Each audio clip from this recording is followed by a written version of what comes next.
Hey, good morning, world. It is Friday, February 11th at 9:27 a.m. where I live, and my name is Patrick Lovell. I'm an investigative journalist and a television producer. I'm a modern-day muckracker.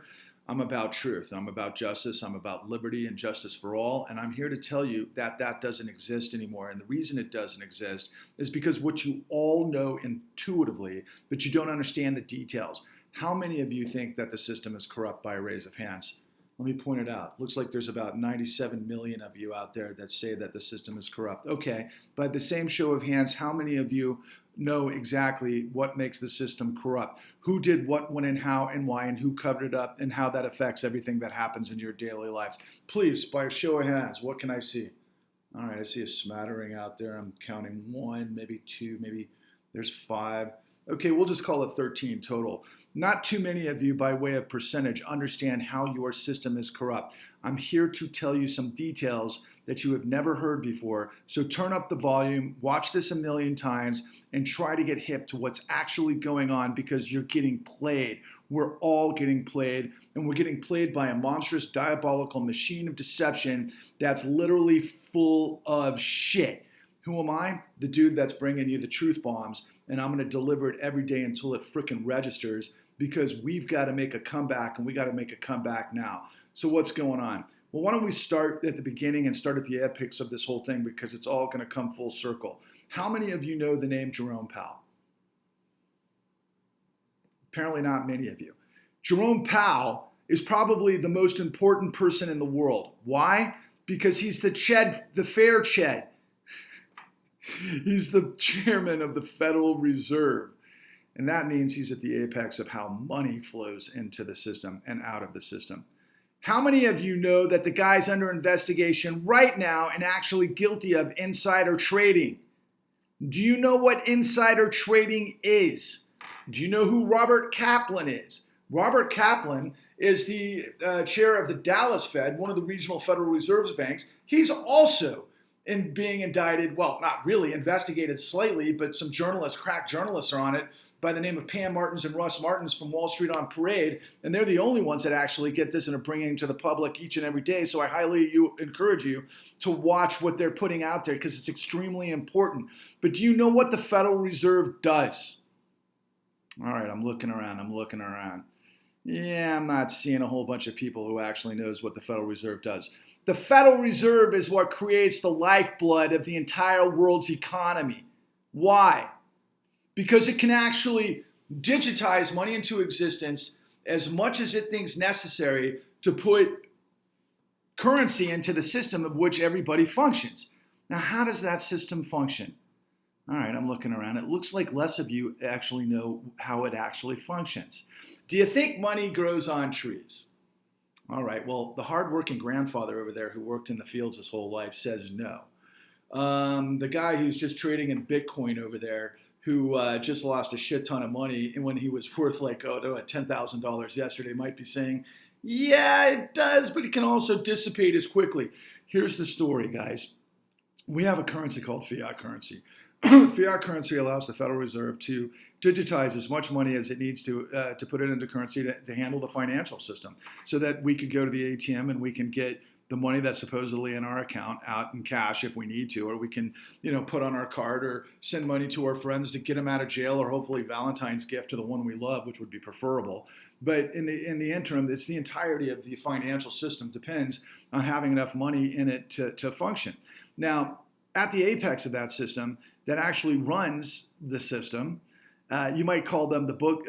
How would you think about this in terms of the casino? I know a lot of us have been to the casinos, and we've always seen the eye in the sky at the tables, and we've always seen those guys, the guys behind the dealers and so on and so forth that are checking things out.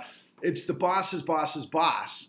That's even their boss behind everything, looking at everything from the mind's eye, and they've got access to the whole currency, and they're doing the digit counting every day, and they know what the runs are and how things are managed and what they need to pump into the system and what they need to pull back. That's the whole thing in terms of the Federal Reserve. But it is literally a casino, and this is how it works. So in 2008, we had a great financial crisis. I'm sure many of you know that. I'm sure many of you had families, or your parents, your grandparents lost their homes. Maybe your parents got divorced. Maybe your dad committed suicided, and I'm not taking that lightly. I was somebody who almost did it myself as a result of all this stuff. There was literally thousands upon thousands of suicides and destructive marriages and people that wound up in the streets homeless and just all sorts of insane collateral damage that not even Osama bin Laden, as wild as dreams, could have pulled off, that was done by our own financial system, and this is how they did it. They targeted initially the most vulnerable amongst us. African American widows that were seniors who had equity in their houses that were set up to get their houses stolen by hyena brokers who had a matrix and a playbook on how they could sell those little old ladies who needed money to get their roofs fixed and their sidewalks fixed. And if they didn't get them fixed, they'd be fined by the city and they wouldn't have money to be able to pay for it. And they didn't have money for their medications and all of the other things that they needed. So these guys would show up and go, hey, your house is worth 3 times more than you ever thought it was because of the nature of how things are going on. I can get you a loan that you can refinance your house. You can live off of this money because you don't have income because you've had fixed income and it's stagnant, and yet prices have gone up all around you. So use your house in your late age to refinance so that you can have money for now to do all of those things that you need to do.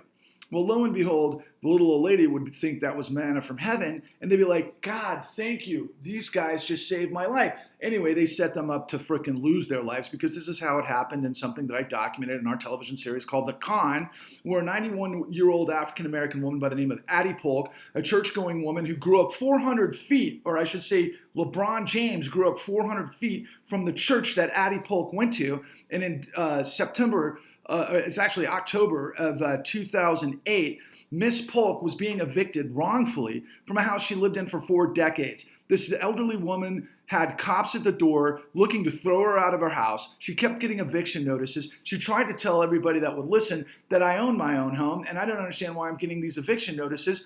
Nobody would help her. Nobody could actually, do anything to help her because she didn't have any money to pay him. And in our country, this is how it works. If somebody isn't going to get paid, nobody's going to lift a finger. But here's another little freaking marker on this for those of you who spent every last dollar trying to get somebody to help you. Even the guys that are getting paid to help you don't help you because that's how corrupt the system is. But in Miss Addie Polk's scenario, what she ended up doing was getting evicted from her house. So instead of going and living in the streets homeless, she pulled out her husband, Robert Polk's gun, turned it on her, and shot herself in the chest 5 times because she was set up. She was set up like millions of other African Americans who finally got their piece of the American dream after slavery and Jim Crow, and then they had to migrate from the South because of the horrors of lynching and all that other insanity by way of what slavery was actually doing and dehumanizing these people. But they ended up getting jobs in the Midwest factories, building rubber factories and bombs for the World War II effort. And in so doing, they got their piece of the American dream, even though they were exploited, but not nearly as bad as what they were exploited in the agrarian South. So they ended up getting money, saving money, buying a house, and then Miss Addie Polk, with her beautiful, lovely dress and her hat on Sundays, would go to church, and she was a dignified woman for decades. And then she got set up in this situation, and this is how the situation got churned and burned through this massive criminal racketeering. Did it start with brokers at the bottom level? No, it started with CEOs at the very apex of our financial system through what's known as control fraud.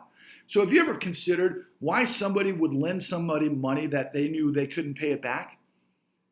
Well, therein lies the whole story of the con. It was a setup. It was a setup in lending where they used liar's loans and documentation fabrication to get people approved for loans that were based on appraisal fraud that increased the value of their home, that it wasn't worth that much, so that lenders lent against that much because they wanted to get all of these loans into a pipeline that they called securities that then they sent up to credit rating agencies, the biggest of which was owned by the largest investor in this country, Warren Buffett, because they would approve, and say this stuff was AAA when in fact it was just crap that was going to blow up. And then they sold it around the world. And get this, my American, MAGA-loving gun rack. Let's take over the state capitol, friends who think you're not a part of this.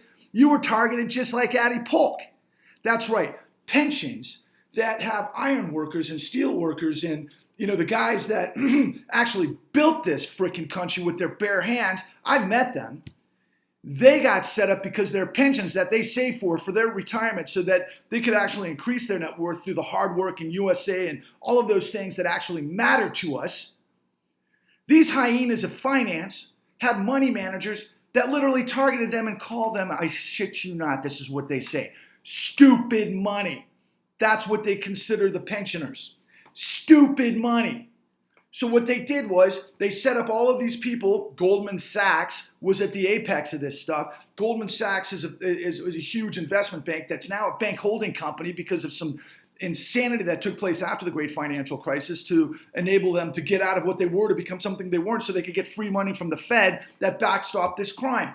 They knew exactly what they were plugging into their securities that they were selling to pensioners, to teachers, to your grandmother, to your grandfather who probably died and lost 50% of his pension because these freaking bastards stole it from him. Okay? And so how did they steal it from him? Well, they set it up because they plugged what we call shorts, and they put all of this stuff inside securities based on loans that they knew were going to sell. They packaged it up in these freaking through their money managers that were supposedly paying off interest on the pensioners' retirement. That's hopefully increasing so that they could get money for their retirement. But they were set up to fail. This was called the Big Short. But the people who made the Big Short, it was tiny compared to what it actually was. And no, strip dancers didn't cause the fucking global collapse. So what I'm talking about and what you need to know is that the apex behind the scenes of this insane machine is an enemy that you can't see, that I'm trying to actually show a light on because they're the ones in absolute control that are freaking burying you. They're burying me. They're burying everybody as far as you can see because they can. Because you're not informed, because you refuse to get informed, because you want to watch some girl lip syncing on TikTok or some fraternity guy slugging down bottles of vodka and puking because that's entertaining. Meanwhile, life, liberty, and justice for all is a myth. The integrity of law is a myth, and it's all bullshit. But here's the freaking exclamation point on it all, and this is why I'm trying to get your attention, in addition to everything else. So, President Obama comes in on a wave of change we can believe in. He was supposed to be the FDR moment, the president that actually wrangled control of the power to get back government of, by, and for the people. But did he do that? No, he didn't. He was just a front man, my friends, for this machine that I'm talking about. Don't believe me? Call me, talk to me, do your own research, watch the con. The guy covered for Wall Street. He literally went on 60 Minutes and he told, I think it was Scott Kelly, if I remember correctly, that what Wall Street did may have been, disgusting and unethical and all this other stuff, but it was shenanigans. It didn't break the law. This guy's a constitutional law expert. This is a guy that wrote anti-predatory legislation to prevent liars' loans from doing what it did in the African American communities. And once he's the president, coming out of Chicago, and a lot of us know what Chicago's all about. Not to mention Jamie Dimon was there. And boy, I'll tell you, the Clinton machine was super, super involved with with Wall Street. But man, if Wall Street knew shit was going to hit the fan and that African Americans were a target of it, maybe they needed a guy like that to cover for them. I don't have the actual evidence of that. I'm just speculating. I'm speculating after years and years and years of uncovering everything about who knew what, when, and how, which is on display in the con, that you can find at www.thecon.tv instead of on Netflix or on HBO, unfortunately, because those guys are owned by the same guys that we reveal are the criminal con artists that run the show. So Obama covers for it. He comes in worth about $3 million into the president. He walks out after book sales and everything else that goes to play the system to make sure everybody doesn't know what the hell's going on. That guy's worth like $140 million with his wife now. Coincidence? Yeah, maybe. I don't know. I can't prove. I mean, a lot of people like you bought their books. I've actually read a few books, but I know what the hell that Obama didn't do. Jamie Dimon, who's an absolute recidivist, who's the chairman of the largest bank in the country, one of the largest in the world, if not the largest in the world, literally showed in his prospectus that you can make short-term yield off of this type of activity that we reveal in the con. So that's the blue side of the house. They're covering for the system is what gave us, Mr. Rob Reiner, MAGA. That gave us Trump. Was Trump a rocket scientist? I think he was running by the hair of his ass. In 2016. I don't think he actually thought he was going to win. He's trying to make himself, global spokesperson, everything else, doing hotel deals in Moscow and whatever that worked out with Deutsche Bank and Putin, of course. insanity. But as we're thinking through the big lie right now, and this is really for all you MAGAs that ended up losing your houses and your pensions, and you're actually trying to think that Trump is a guy that wanted to save you or that is your man. This dude was up to his eyeballs in griftopia when he was with, when he had his Trump mortgages and they were lying, stealing, and deceiving on documentation fabrication to get loans approved. And they did the same thing with Trump University that he got guilty of and a $25 million settlement that I think is the first time he actually had to plead guilty. This in between all of the other stuff that's been on display recently from him, showing his, claiming his New York Manhattan penthouse is worth $250 million, when it's worth $50 million, and it's like supposedly 30,000 square feet when it's worth 30,000 square feet. Why would he do that? Well, it's called control fraud through appraisal fraud, because you can borrow money against that infinitum, which he was doing from Deutsche Bank. And by the way, Donald Trump made it out in 2012. He sued Deutsche Bank because he couldn't afford to pay his loans back for being a victim of predatory lending. A guy who was actually up to his eyeballs in predatory lending and documentation fabrication makes a claim that he's Addie Polk. Donald Trump is no Addie Polk. And so all of you Trump supporters that have lost your house in the courts and that are like, he's the guy that's going to save us, while you're also saying that judges are involved with sex trafficking, you're not making the story any easier to tell the world that, like Rachel Maddow just recently did with, as it relates to Donald Trump. She's blowing up the fact that he had all sorts of documentation fabrication with election certification fraud led by Giuliani, the guy who was actually the good guy and created RICO to take out the mob guys back in the 70s, but he's obviously switched teams since he turned into a vampire. And so here we are. The country's faced with, well, the Obama camp, which is a Biden camp, which is the 4 decades of the meritocratist Wall Street Dem camp that basically created neoliberalism that led to financialization because they killed the golden goose that they shopped around the world, and they created a fictional enterprise economy that pays themselves trillions of dollars in the short term, and you don't get it because you're just too busy trying to survive. And then many of you are like, what? We're going to go salute to Nazism and Steve Bannon in the fourth turning and all this crap that's going to be the answer to this stuff when these guys are getting paid to do it too? Who do you think the Mercers are and the Koch brothers? They're monopolist billionaires that are just playing you, and they have been ever since they created Americans for Prosperity and the Tea Party. The truth exists. The emperor's new clothes. It's in the con. And I'm going to bring it full circle to where I started in terms of the Federal Reserve. The Federal Reserve operates with smoke and mirrors all day long based on asset managers that plug all of the stuff that I'm telling you into the system to be able to create hyperinflated assets, to be able to go back to get bought by the government through quantitative easing, which are fictional toxic assets. So the Fed's both supply and demand, while everybody else is getting played.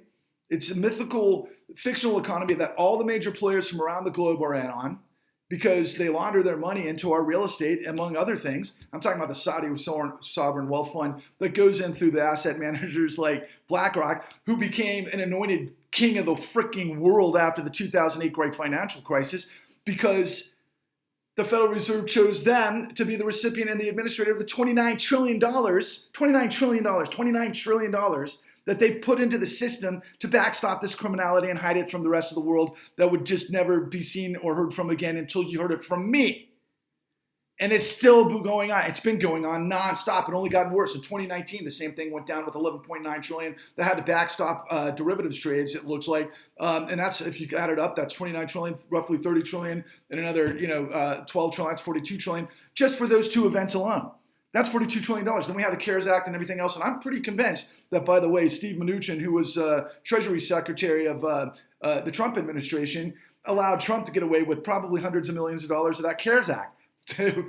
Are you kidding me? The guy who never took a salary, supposedly because, he's a billionaire, wound up probably grifting from the system. What I'm trying to tell you guys is that we live in a system where a lot of the people that are, holding up their red, white, and blue flags that say they hate socialism are basically walking lockstep in tune with the ultimate corporate socialist. But if you want to get more granular, it's corporate fascism undergirded by a criminal syndicate. It's not democracy. Democracy was lost decades ago, okay?